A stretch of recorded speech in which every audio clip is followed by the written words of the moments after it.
Assalamualaikum warahmatullahi wabarakatuh. Salam sejahtera buat kita semua.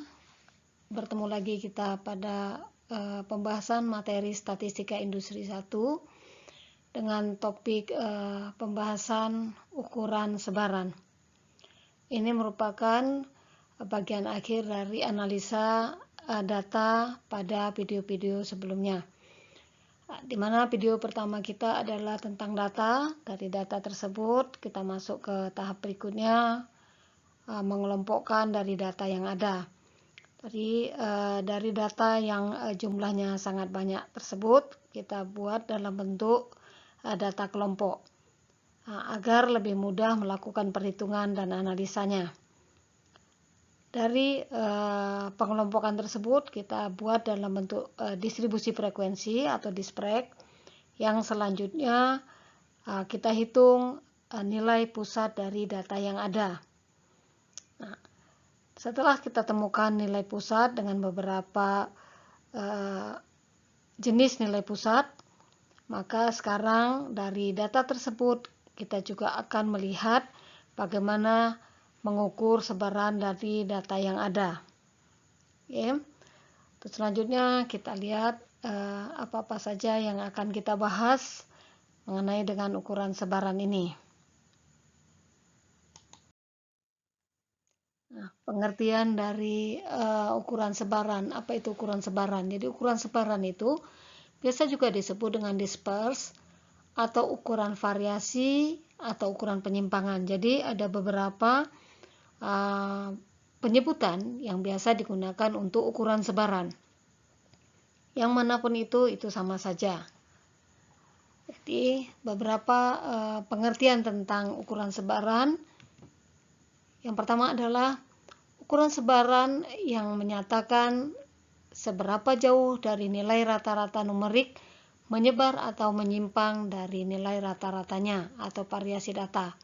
Jadi ini adalah salah satu pengertian dari ukuran sebaran. Nah, kenapa dikatakan ukuran atau nilai-nilai data numerik? Sebentar, saya ambil dulu pointer saya. Oke. Kenapa dikatakan di sini seberapa jauh nilai-nilai data numerik? Karena untuk mengukur penyebaran itu hanya bisa dilakukan untuk data yang tipenya adalah numerik. Seperti pembahasan data kita yang di awal, bahwa kita ada yang sifatnya numerik atau angka atau kuantitas, ada yang jenis data kita bersifat atribut atau kuantitas, ya, atau kualitas. Kalau kuantitas itu sama dengan data numerik, ya. Selanjutnya, pada dasarnya adalah jadi untuk ukuran sebaran ini pada dasarnya merupakan pelengkap dari ukuran nilai pusat dalam menggambarkan sekumpulan data. Jadi dengan adanya ukuran sebaran, maka penggambaran sekumpulan data akan menjadi lebih jelas dan tepat. Jadi apa maksudnya? Maksudnya bahwa pada saat ukuran nilai pusat kita hanya mengetahui pusat dari data kita, tapi pada ukuran sebaran untuk melihat lagi, kita tahu nilai pusatnya, tetapi seberapa jauh data tersebut menyebar dari nilai pusat kita. Ya. Yang berikutnya adalah pada kenyataannya nilai-nilai observasi dari serangkaian data statistik tidak akan seragam, akan tetapi bervariasi atau berpencar. Nah, kan tidak mungkin kita mengumpulkan nilai itu hanya satu angka saja. Kalau satu angka itu namanya nggak mengumpulkan nilai atau nggak mengumpulkan data. Jadi misalnya kita punya 100 data, tapi kok datanya cuma satu jenis saja. Nah, karena data kita tadi dengan nilai yang beragam, itulah dikatakan kenapa serangkaian data statistik tidak akan seragam. Nah, untuk yang ini akan tetapi bervariasi atau berpencar. Ini nanti akan pembahasan lebih lanjut atau lebih dalam itu pada mata kuliah pengendalian kualitas yang statistik. Ya. Pengukuran dispersi yang paling umum adalah variasi atau varians dan simpangan baku atau standar deviasi. Nah, di sini juga nanti varians itu lebih umum untuk desain eksperimen. Tetapi pada simpangan baku itu lebih general. Jadi ini nanti juga ikut ke beberapa mata kuliah. Nah, untuk yang penyebutan nanti ada kalanya menyebut variansi atau ada yang menyebutkan varians. Ya. Ada yang nanti menyebutkan simpangan baku atau standar deviasi atau deviasi standar, macam-macam. Tapi intinya itu adalah dua jenis yang kita punya. Jadi ini sama saja ya, simpangan baku, deviasi standar atau standar deviasi itu sama. Nah, berikutnya disperse atau penyebaran serangkaian nilai observasi akan lebih kecil apabila nilai-nilai tersebut berkonsentrasi di sekitar nilai rata-ratanya. Tetapi sebaliknya, dispersi menjadi besar apabila nilai-nilai observasi menyebar jauh dari nilai rata-ratanya. Apakah maksudnya? Maksudnya itu begini. Kalau ada satu garis lurus dan data itu mendekati dari garis lurus tersebut, maka dikatakan bahwa sebarannya itu kecil karena dia akan menyimpangnya sedikit-sedikit saja dari nilai pusatnya. Tapi kalau dia observasi tadi menyebarnya jauh dari nilai rata-rata, maka itu menjadi dispersinya menjadi lebih besar. Nah, itu dia ya. Oke, kita lanjutkan. Nah, alasan mengetahui ukuran nilai pusat. Jadi untuk mengetahui ukuran nilai pusat ini sekurang-kurangnya ada dua alasan penting untuk meninjau ukuran penyebaran suatu kumpulan nilai data. Ya, apa itu? Yang pertama, untuk membuat suatu penilaian mengenai seberapa baik suatu nilai rata-rata atau ukuran nilai pusat menggambarkan data. Jadi kita mau lihat penyebarannya ya. Nanti mana yang lebih bagus nih kalau nanti di kualitas statistik, penilaian kualitas statistik ini yang nanti ada imbasannya penyebaran ini dengan kualitas. Penyebaran ini dengan spek atau need of customer, keinginan konsumen, berapa yang diinginkan. Itu yang membahas nanti ukuran sebaran ini. Selanjutnya, untuk mengetahui seberapa jauh penyebaran atau scattering dari data, sehingga langkah-langkah untuk mengendalikan variasi tersebut dapat dilakukan. Jadi kita lihat dulu data itu seragam atau tidak, sehingga bagaimana akan kita lakukan untuk mengendalikan variasi tersebut bisa dilakukan.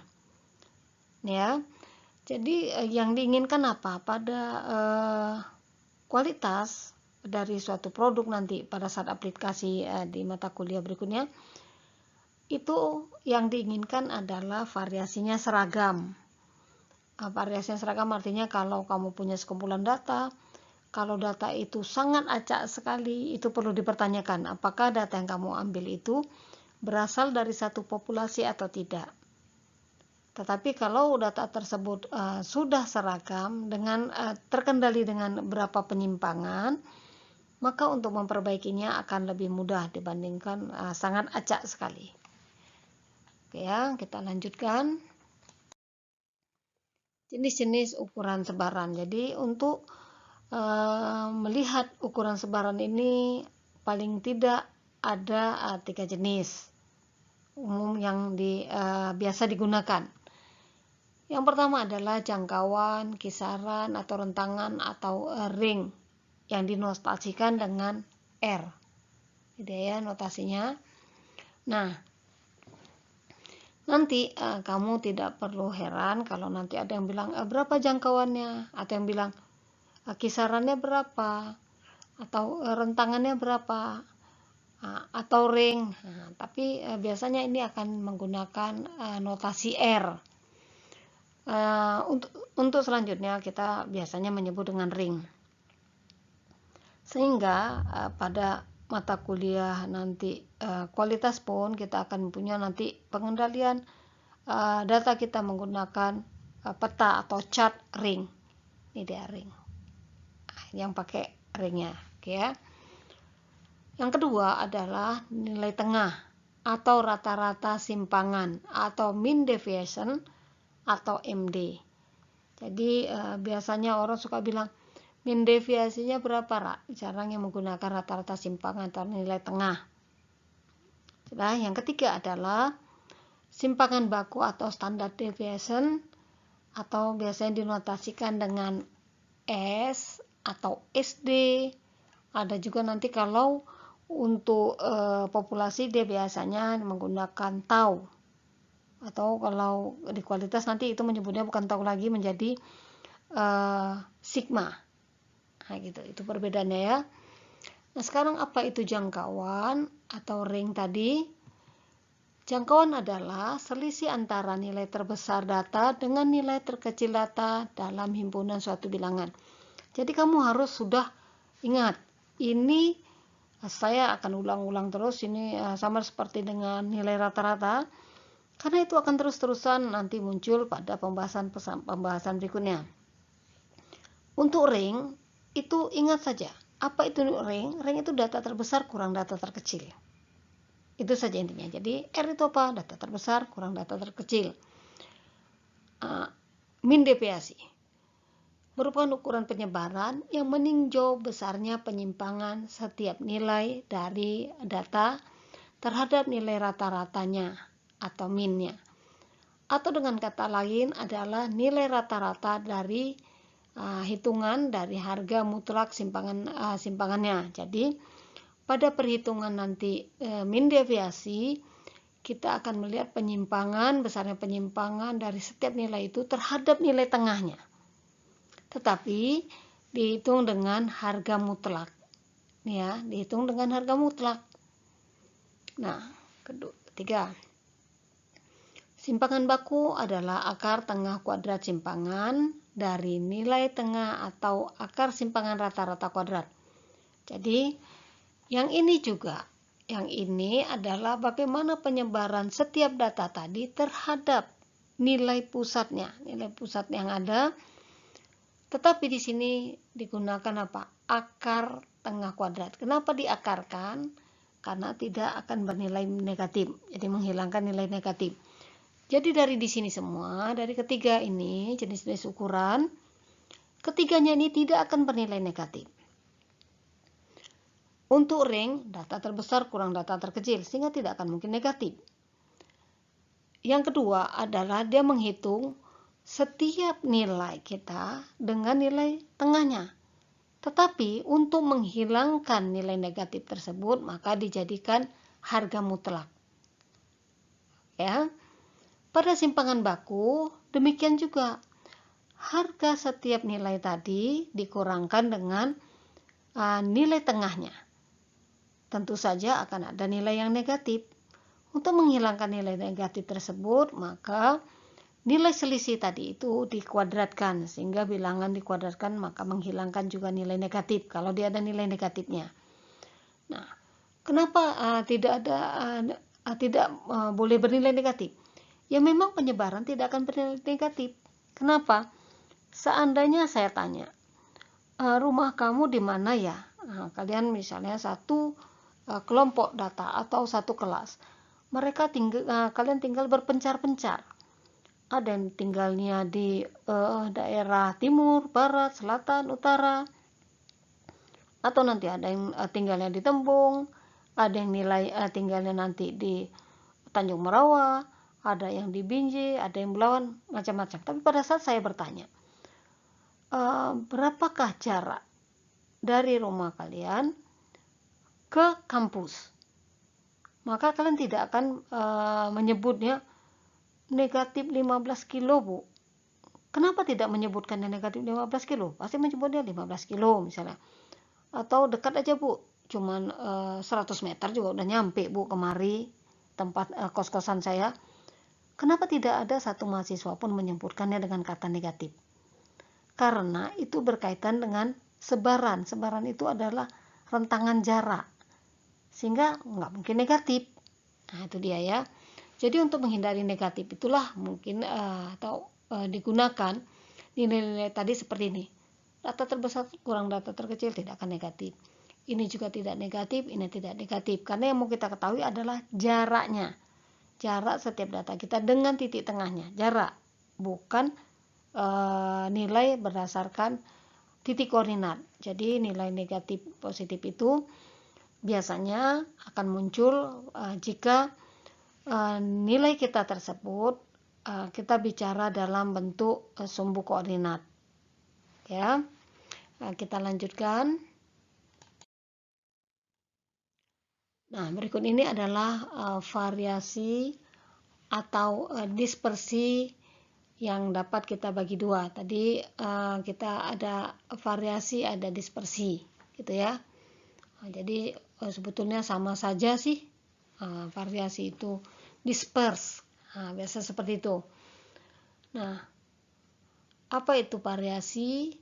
Kita bagi dua, yaitu variasi atau dispersi absolut dan variasi atau dispersi relatif. Jadi yang tadi range, mean deviation, standard deviation itu akan dihitung dengan dua jenis. Yang pertama itu dikatakan dispersi absolut, yang kedua dispersi relatif. Jadi ada dua. Nah, apa itu yang absolut? Dispersi absolut itu hanya dapat digunakan untuk melihat penyimpangan-penyimpangan nilai yang terdapat pada suatu kumpulan data. Untuk yang relatif itu dapat digunakan untuk melihat dan membandingkan penyimpangan-penyimpangan nilai yang terdapat pada beberapa kumpulan data. Nah, atau yaitu perbandingan antara absolut dan rata-ratanya. Jadi simpel saja. Yang mana yang absolut itu? Saya akan simpelkan pembahasan ini. Kita katakan nilai itu absolut atau variasi atau dispersi absolut. Ini yang biasa kita hitung. Misalnya kita sudah membahas tentang nilai pusat atau kita punya nilai rata-rata.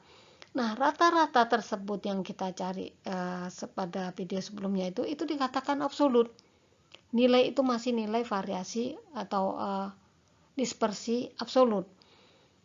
Yang relatifnya bagaimana? Kalau nilai tersebut, ini saja kata kunci, perbandingan angka absolut dan rata-ratanya. Jadi kalau kita sudah dapat angka di absolut, maka kita akan bisa dapatkan data di relatif. Kenapa? Variasi relatif itu adalah angka absolut yang sudah kita dapat tadi, kita bagikan dengan rata-ratanya. Itulah nilai relatifnya. Biasanya untuk nilai relatif ini itu dikalikan 100%. Biasanya dalam bentuk persen, satuannya persen. Kalau ini kan tidak. Jadi gampang. Jadi jangan nanti bisa ngitung absolut, tidak bisa menghitung relatif. Absolut itu yang sehari-hari kita lakukan perhitungan. Kalau absolut itu relatif itu kalau nanti nilai absolut itu dibagi dengan nilai rata-ratanya dikali 100%. Itulah relatifnya. Oke, kita lanjutkan. Nah, sekarang kita bicara dulu yang absolut. Nanti yang terakhir tadi kan relatif ya. Relatif kan tinggal bagikan rata-ratanya saja. Sekarang variasi atau dispersi absolut untuk tadi ada 3, ring, mean deviation, dan standard deviation. Sekarang yang pertama ring. Oke, seperti biasa kita akan membahas ring itu dari data tunggal dan data kelompok. Supaya kamu lebih selalu ingat nanti sampai statistik 2 juga kita akan bicara untuk yang kelompok atau tidak perhitungannya. Nah, seperti itu. Jadi mestinya sudah ingat. Nah, untuk yang data tunggal itu rumusnya adalah seperti tadi saya katakan. Rank adalah data terbesar dikurangi data terkecil. Nah, untuk data kelompok rank itu dihitung dari X ini, X atau nilai tengah. X ini kan sudah nilai tengah, kita sudah bahas pada video sebelumnya. X itu adalah nilai tengah, X kelas terakhir atau nilai tengah kelas terakhir dikurangi dengan nilai tengah kelas pertama. Itu dia rank kalau untuk data kelompok. Oke, kita coba dengan kasus. Berapakah nilai rank dari sekumpulan data? Ini dia data kita. Nah, sekarang berapa ranknya? Tinggal lihat saja.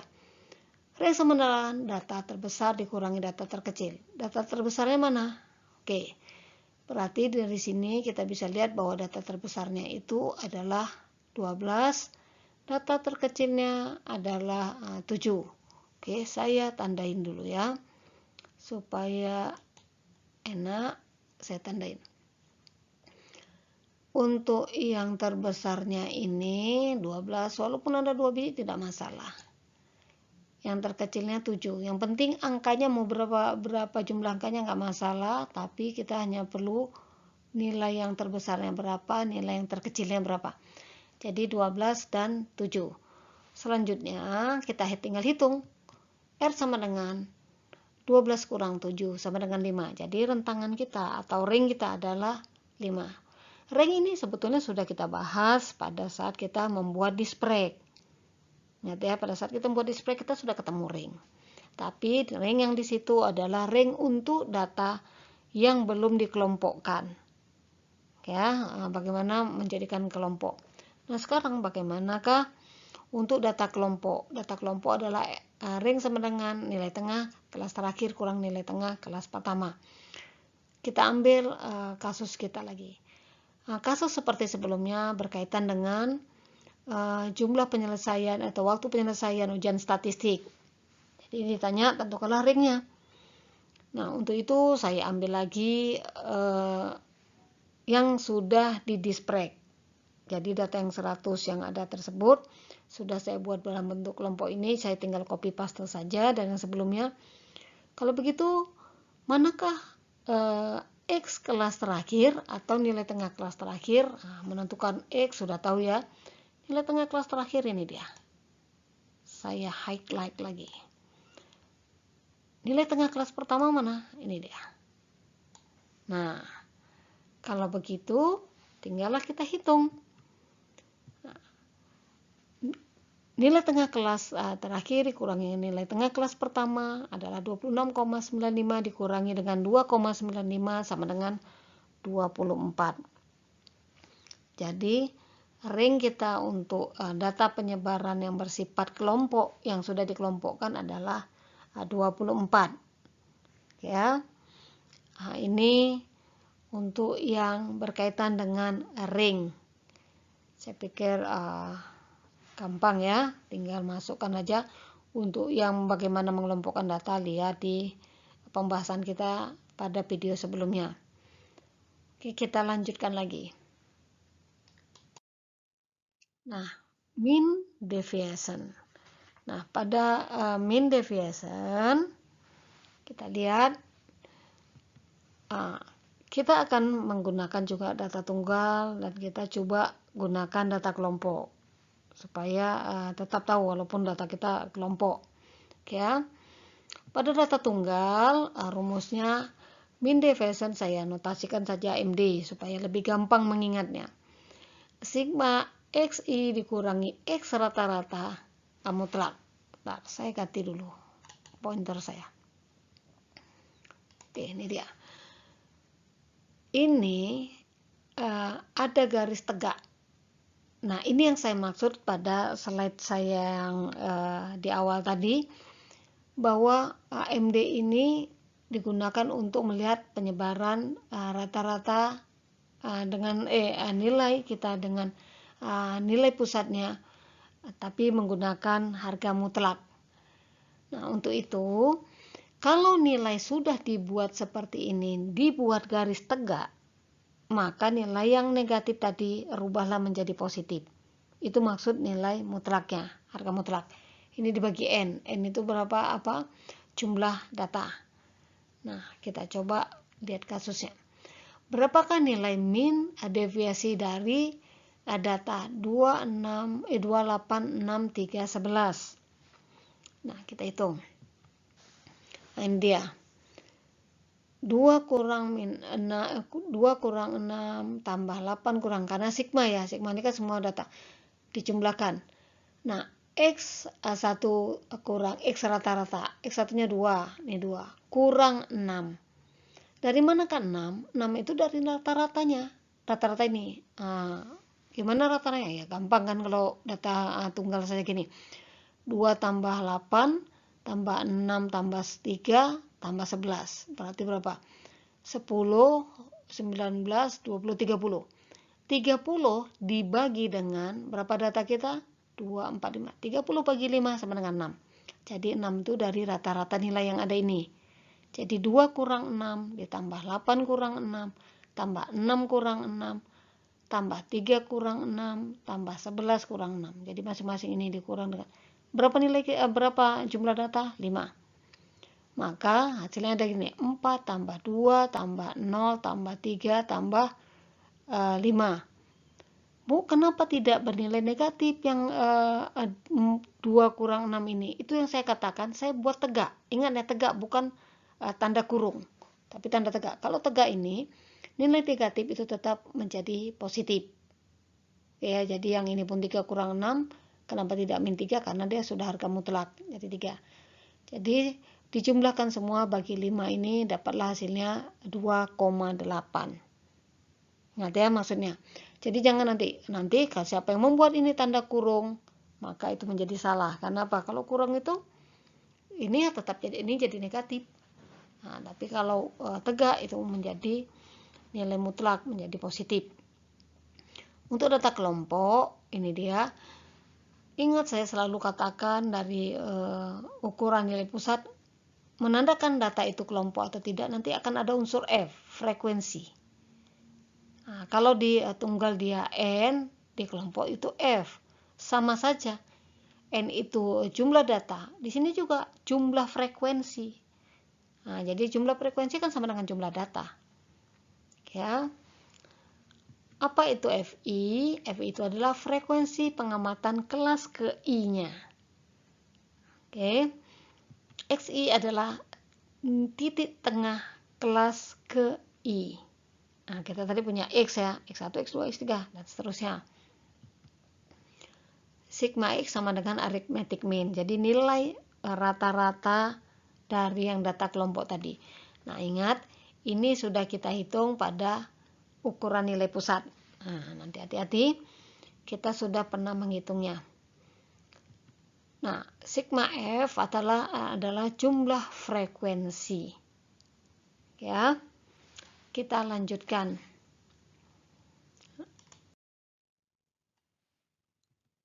Nah, kita buat dalam bentuk kasus.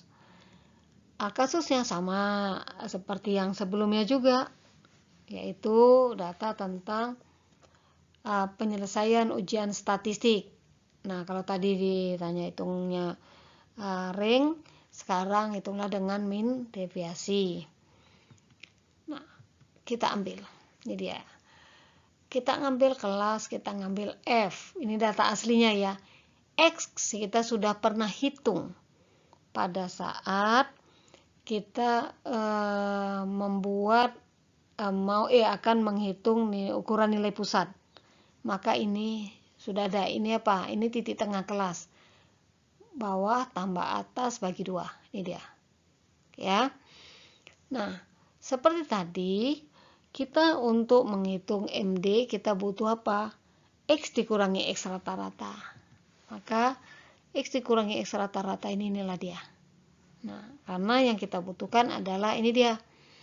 Kita butuh data frekuensi dikali X dikurangi X rata-rata. Oke. Kita butuh ini, maka kita perlu bantuan ini. Nah, di sini X-nya kita sudah dapat. X rata-ratanya berapa? Lihat pada bahasan tentang ukuran nilai pusat. X rata-rata sudah dihitung di situ.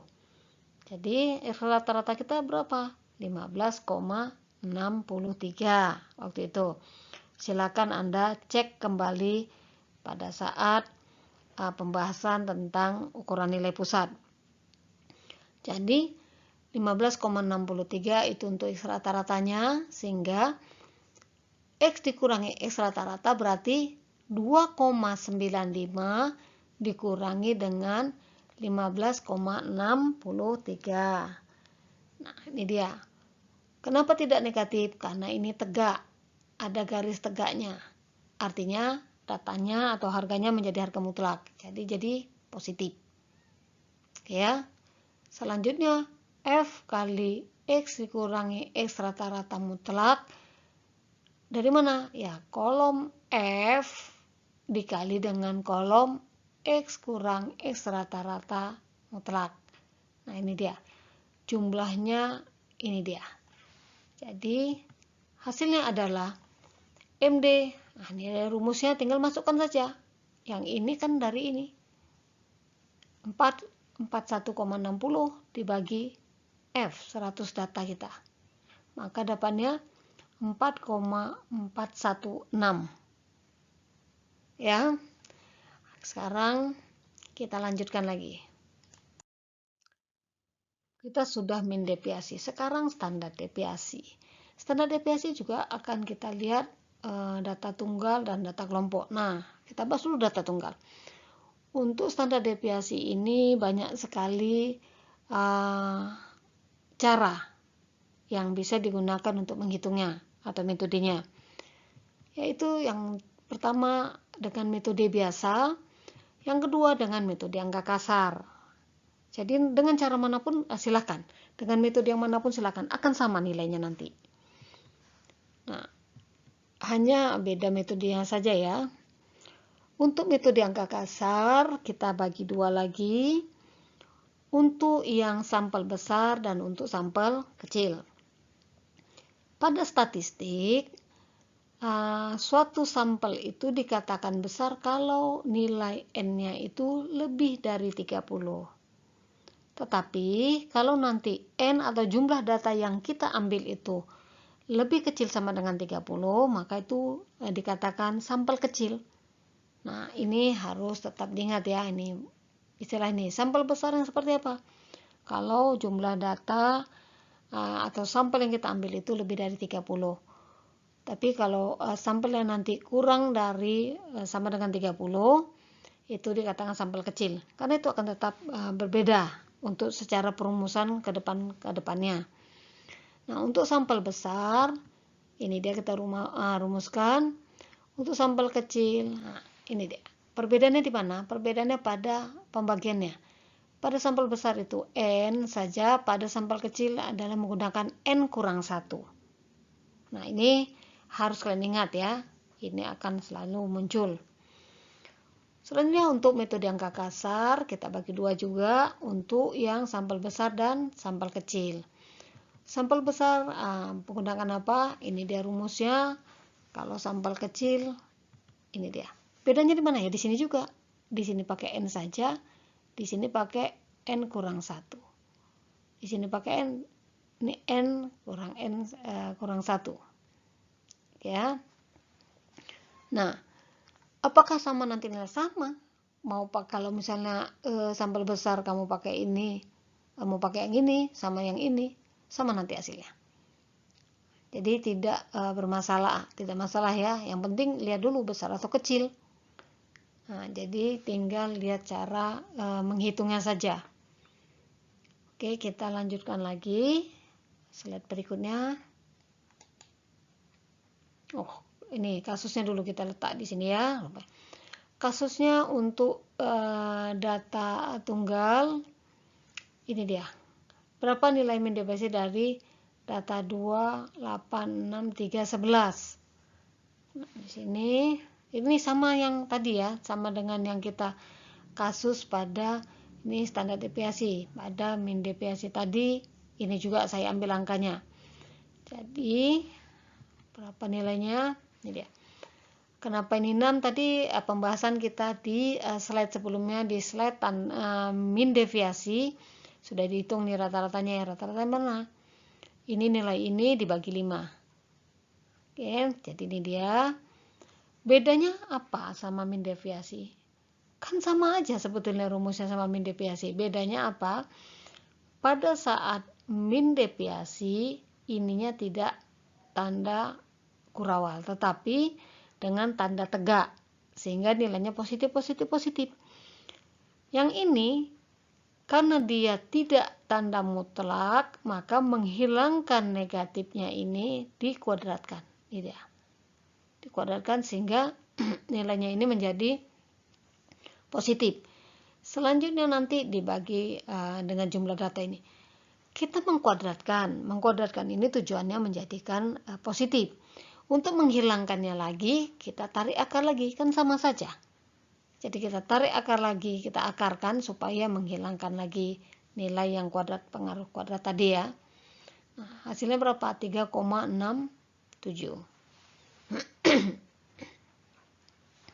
Ini untuk yang data tunggal. Bagaimana dengan data kelompok? Yang data kelompok kita bagi menjadi 3. Yang pertama adalah metode biasa, yang kedua metode angka kasar, yang ketiga metode coding. Nah, untuk yang metode biasa, seperti tadi lagi, kita bagi 2 untuk sampel besar dan untuk sampel kecil. Untuk yang sampel besar, nah ini dia rumusnya. Seperti biasa, tadi yang saya katakan bahwa kalau nanti sudah pakai kelompok, pasti ada unsur F. Tidak, unsur F. F, F. Nah, untuk yang data sampel kecil, bedanya F kurang 1. Metode kasar, juga data sampel besar dan sampel kecil. Sampel besarnya, nah seperti itu, sampel kecilnya, nah tinggal lihat saja. Selanjutnya untuk coding, juga seperti itu. Ada sampel besar, ada sampel kecil. Untuk sampel besar, nah kita pakai dengan namanya coding, pakai dengan deviasi. Nah, ingat pada saat kita belajar tentang ukuran nilai pusat. Ukuran nilai pusat kan ada perhitungannya yang menggunakan menghitung rata-rata atau nilai pusat menggunakan deviasi. Nah, kalau kalian mau menggunakan ini, maka pada saat menghitung rata-rata itu gunakan saja yang ada D-nya. Jadi biar sekalian jalan untuk perhitungan pada nilai standar deviasinya. Ya. Untuk yang data sampel kecil, tinggal kurang 1 saja. Ya. Selanjutnya untuk data tunggal sudah kita beri kasus. Sekarang data kelompok. Bagaimanakah kasus untuk data kelompok?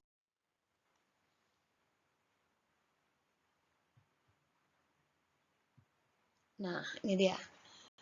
Kasus dari data yang seperti yang semula lagi. Maka diambillah seperti ini. Berapa nilai F, berapa nilai X. Nilai F dan nilai X itu sudah ada. Selanjutnya kita lihat rumus untuk min deviasi. Maksud saya rumus dari standar deviasi adalah sigma F X kurang X rata-rata kuadrat. Itu ya, beda sama min deviasi tadi. Jadi yang ditanya tentukanlah nilai standar deviasinya. Jadi ya. Nah, kita perlu apa? Perlu nilai F kali X dikurangi X rata-rata. Itu sebabnya kita munculkan, kita perlu bantuan ini. Nah, selanjutnya dari ini, nilai ini kita kalikan lagi dengan F. Nah, jadi berapa? Ini dia, inilah nilai kolomnya. Nah, yang ini sudah ada tadi dari perhitungan yang mana? Dari perhitungan ukuran nilai pusat, yaitu 15,63. Jadi kamu, ini yang saya maksud, kalau kamu mau membuat tugas berkaitan dengan ukuran sebaran, tapi kamu belum ngitung atau belum buat tugas ukuran nilai pusat, nah silakan aja kamu jadi balik-balik. Nanti saya mau langsung, Bu, bagaimana bisa mengukur ukuran nilai pusat kalau kamu belum bikin dispreknya dulu. Nah, itu dia, itu yang saya maksud akan terus berkaitan. Nah, jadi hasilnya dari mana? Yang ini tinggal ambil saja dari nilai yang ada ini. Jadi 3041,52 dibagi dengan total ini, inilah dia. Ya. Nah, dari sini kita ada ukuran sebaran, ada ring, min deviasi, standar deviasi. Sebenarnya ada juga standar deviasi gabungan. Standar deviasi gabungan ini kalau kita mempunyai beberapa standar deviasi, atau artinya kita punya beberapa kumpulan data. Kumpulan itu misalnya saya punya mahasiswa kelas yang kelas pertama, saya punya mahasiswa kelas kedua, saya punya mahasiswa kelas 3, atau beberapa kelompok tadi. Saya tidak boleh menyatukan. Sebenarnya kalau mau bagus, kita tidak menghitung berapa penyimpangan nilai statistiknya misalnya. Saya sebaiknya tidak menggabung misalnya kelas 1, kelas kedua, kelas ketiga sekalian saya ngitung seperti ini. Nah, misalnya kelas pertama ada 40 orang, kelas kedua ada 50, kelas ketiga ada 30 misalnya. Tapi saya jadikan satu, berarti kalau 40, 50, 30 berarti 90 tambah ini udah 120 data mahasiswa ya. Apa bisa saya jadikan satu? Sebaiknya tidak.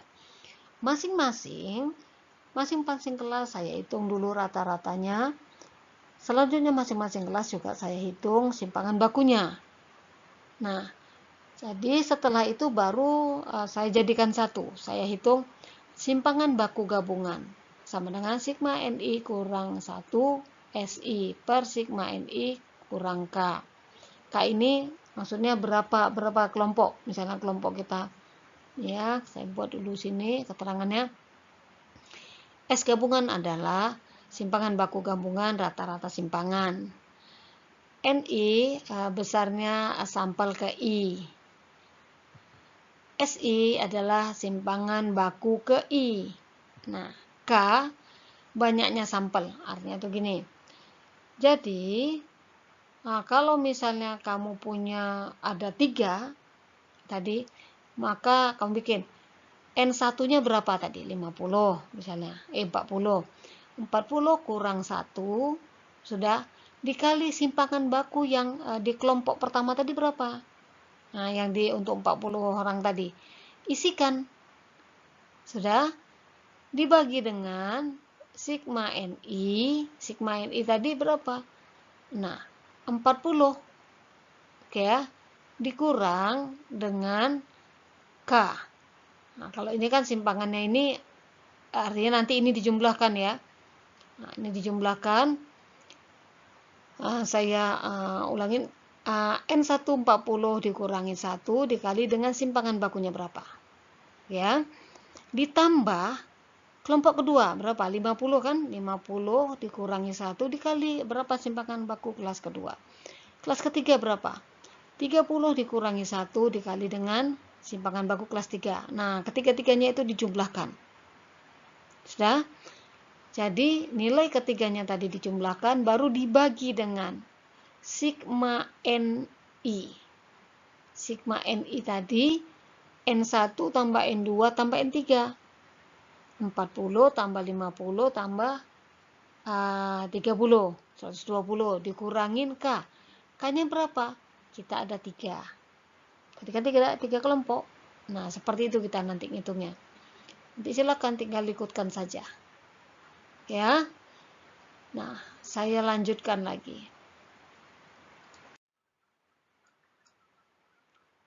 Berikut ini kita sudah tadi variasi atau dispersi absolut. Sekarang kita dispersi untuk relatifnya.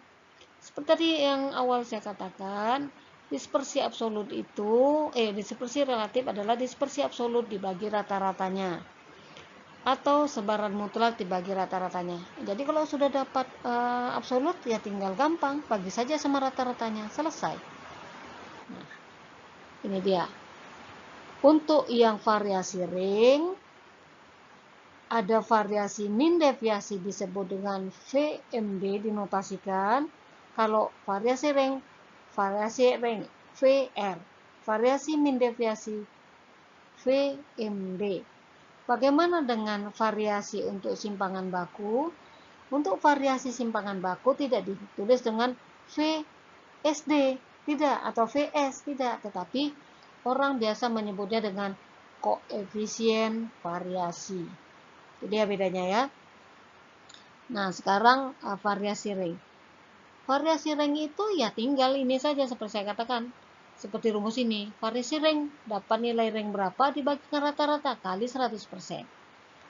Nah, untuk variasi min deviasi juga begitu. Min deviasi dibagi dengan rata-rata dikali 100%. Untuk variasi standar deviasi atau disebut dengan koefisien variasi atau KV, standar deviasi dibagi rata-rata dikali 100%. Nah, pada kasus kita, ini dia, pada kasus kita yang tata kelompok tadi, ya sudah tinggal hitungkan saja. Hitungkannya seperti apa? Ya sudah tinggal gampang. Ring tadi sudah kita hitungkan. Nah, untuk ring kita kan tadi udah dapat angkanya 24 dapat ring kita. Untuk rata-rata ini dari ukuran nilai pusat. Ini udah ketemu di waktu ukuran nilai pusat. Jadi 24 dibagi dengan 15,63 dikali 100% dapat 144,32%. Bagaimana dengan variasi min deviasi? Variasi min deviasi ya sama dengan min deviasi dibagi dengan rata-rata kali 100%.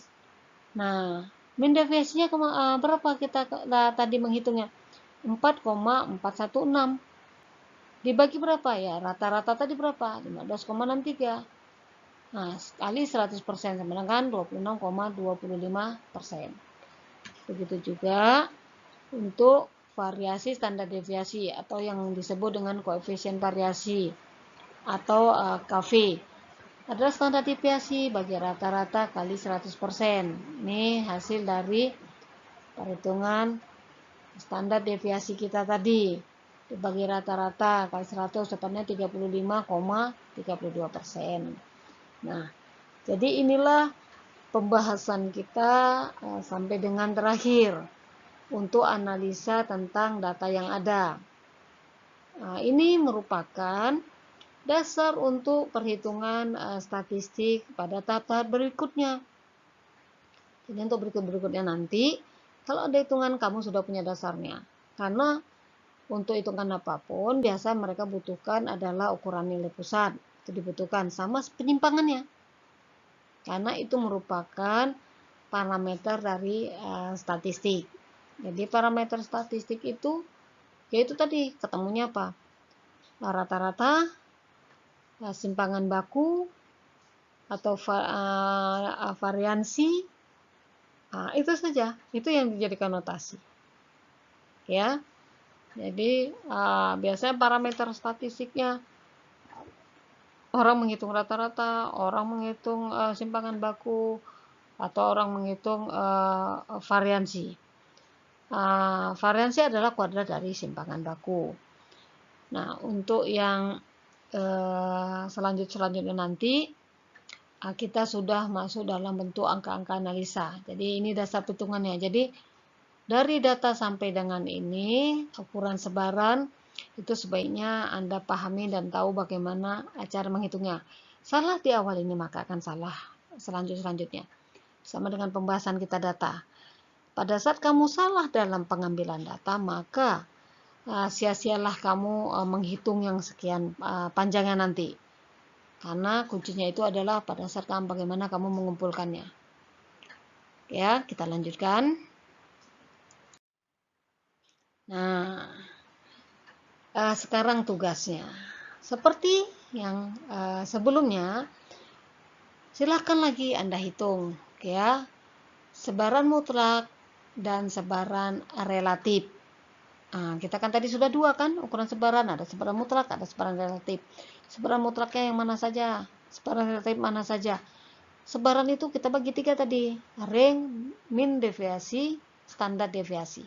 Jadi sama juga kalian juga harus menghitung dari data kalian yang ada, yang sudah kalian kumpulkan.